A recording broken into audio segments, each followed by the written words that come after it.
Some of you may not know that an event was organized by my home that's going to bring people from the left, the right, the center to have a conversation. We hate racism, we hate violence, we hate authoritarianism.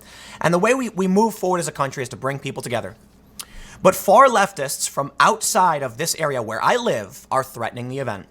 And here's the thing. This makes sense, trust me. The Daily Wire. Young Turks Hassan Piker says that America deserved 9/11 and mocks Dan Crenshaw's war injury, saying a brave soldier effed his eye hole. Is that how he effing lost his dumbass eye? Hassan Piker. That's the kind of person I'd imagine they would want us to bring to our event. Because I assure you, if we put on an event and we said it was going to be Hassan Piker speaking there saying these things, they would clap for it. But no, we have Sargon of Akkad. We have the guy who taught his dog to do a silly little paw movement to make fun of Nazis. That's who we have. And we wanted to talk to them about being offensive. And we wanted to bring in people who find them offensive and talk about, even if you find them offensive, what's the best way forward if they have a right to their opinion. So now we have this story. This is the main story.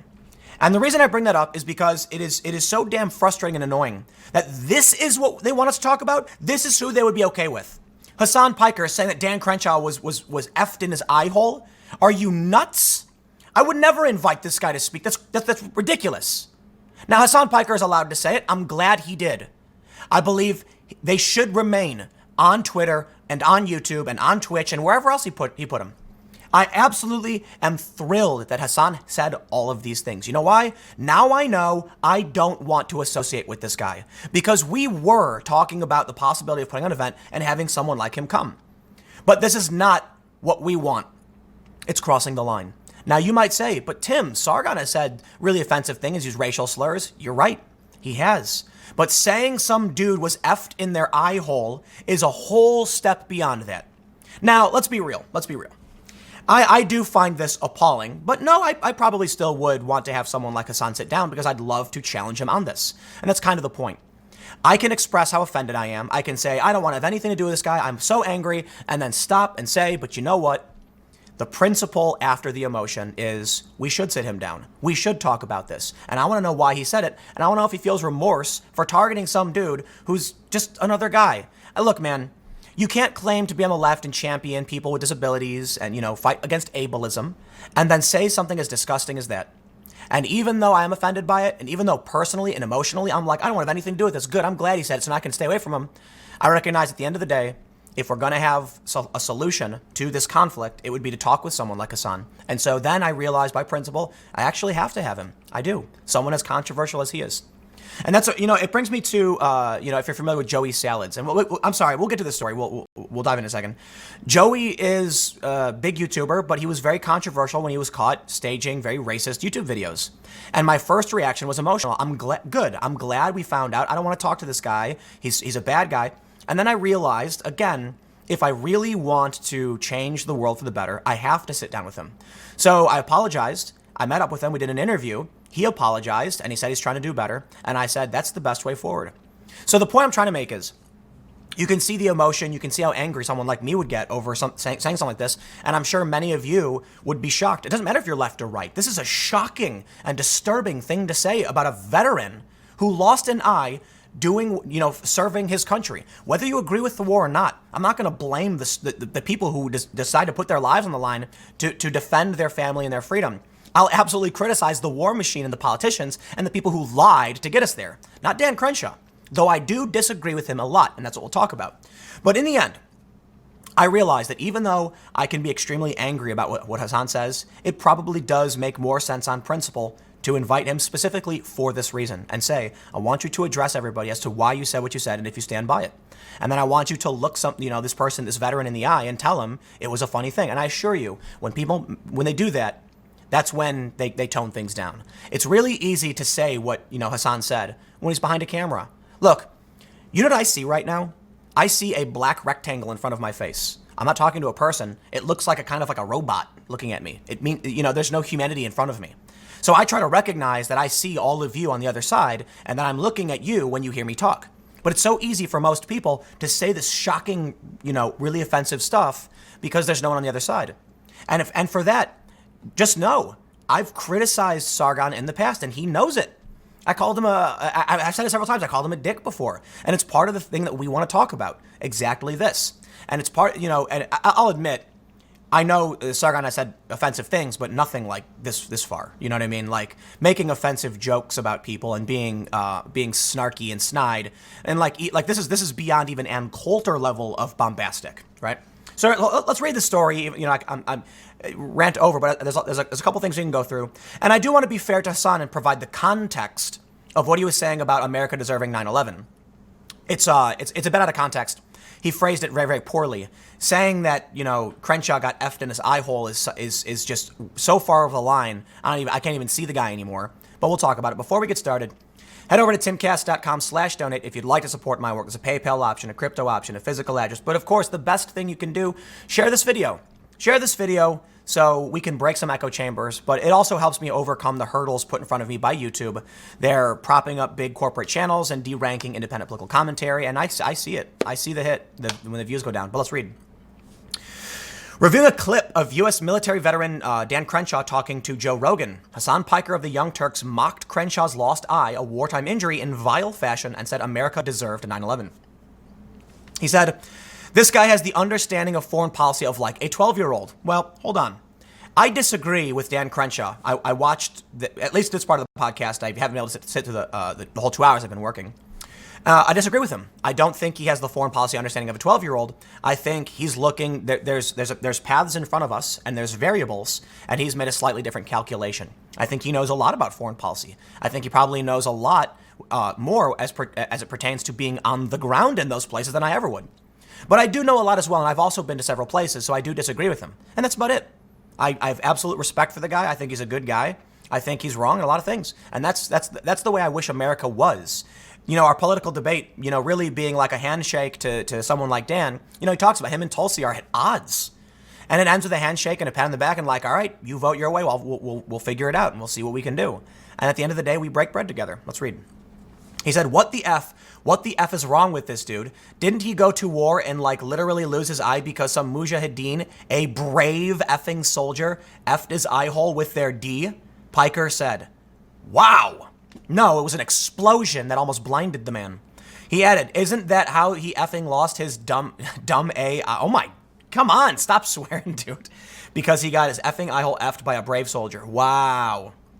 God, man, that is too, look, when I hear something like that, my initial reaction is like, I don't want that guy anywhere near my venue. And it's so annoying to me that if we invited him as our headliner, these leftists would be like, yay, they'd be clapping and cheering. It's insanity. But you know what? Yeah, as much as emotionally, I would love to see this guy banned. I would love to see him shut down for things like this. Principles come first, right? So I can get emotional, I can get angry, but I always stop myself. It's kind of what I did in the beginning. I'm like, what, this guy? And then I'm like, but here's the thing. When you think about it for a few seconds, it's like, it's a good thing he said it. It's a good thing he's allowed to say it. Now I know not to associate with him, but I also recognize probably the best thing to do is to talk to him about it. Daryl Davis, he sat down with Klansmen and de-radicalized them. It's such a heartwarming story. Let's read more. Piker posted a series of tweets on Tuesday mocking Crenshaw for discussing Saturday Night Live's Pete Davidson joking with the Republicans' injury, though Crenshaw swiftly accepted Davidson's apology and appeared alongside him on NSL. So Hassan says Dan Crenshaw is crying on a comedian's podcast about how not offended he was about a joke made against him almost an entire year ago. Right-wing victimhood is a brain disease, Piker said, crying from his remaining eye. No, Dan Crenshaw was very stoic about the whole thing and said his attitude was kind of like, look, I get it. Let's talk. That's not victimhood. That's not him crying. That's him literally being like, okay, let's be the adult in the room. If we're going to talk about maturity, Dan Crenshaw is like a full order of magnitude above Hassan Piker. They say Crenshaw, former Navy SEAL, lost his eye in an explosion during his third deployment in Afghanistan. Crenshaw's campaign website describes the incident thusly. I don't want to read through the whole thing, but essentially, he was caught by an explosion that destroyed one of his eyes, his right eye, and his left eye was severely damaged. They thought he'd be blind forever. And they said it was a miracle that after several surgeries, he gained sight back in his left eye. During the same stream, Piker said the United States deserved to have the Twin Towers targeted by suicide bombers on September 11th. Keemstar chiming in. Keemstar? Whoa. If you don't know who Keemstar is, he's like he hosts Drama Alert. But hey, man, when you say America deserved 9/11, don't be surprised when you offend the sensibilities of the YouTube drama community. You know, these are videos about like Jake and Logan Paul. But I gotta say, man, I can't believe this. This is the Young Turks saying America deserved 9/11. Okay, I want to be fair to Hassan, so I'll get to the context. I think context is very important. But you have to understand, you can't say something like that, okay? Let me stress, you're allowed to. But for your side, for your strategy, and for your point, people will stop listening when you do this. That's kind of the point I was making about, Sargon in the past, when I said he was being mean to people. He's improved greatly, and I recognize that. I'm not trying to drag him. My position is, when you make videos being mean and mocking and insulting and degrading, people will turn off. They're not going to listen to what you have to say. So right now, Hassan, by saying this, whether he had the context behind him or not, has done something that's shut people out. Now, it's interesting because Dankula's in a different space.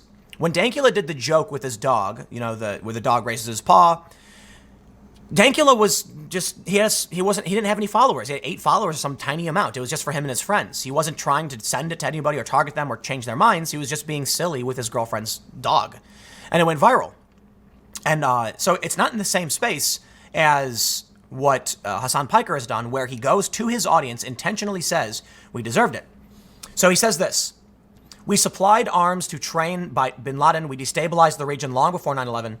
And now we're stuck in perpetual war, which Dan Crenshaw was trying to justify in that clip. It's exactly this kind of attitude that has sent thousands of young men and women overseas to die.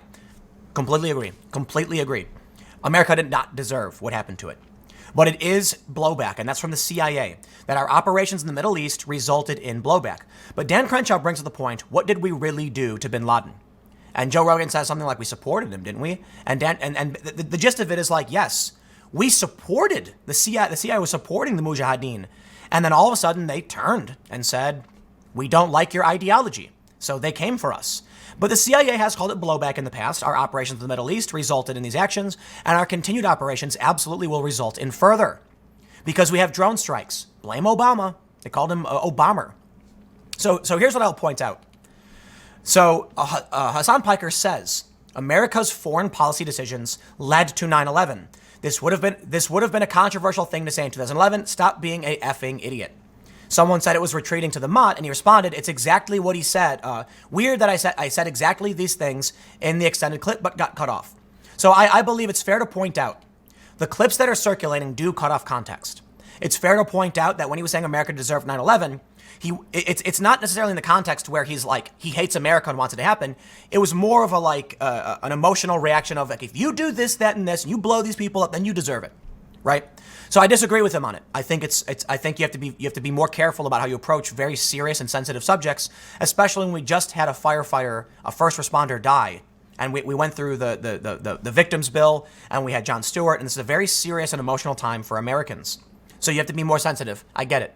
You're allowed to say it. You are. I'm more shocked by saying someone was effing Dan Crenshaw's Eyehole, to be honest, and that's way over the line.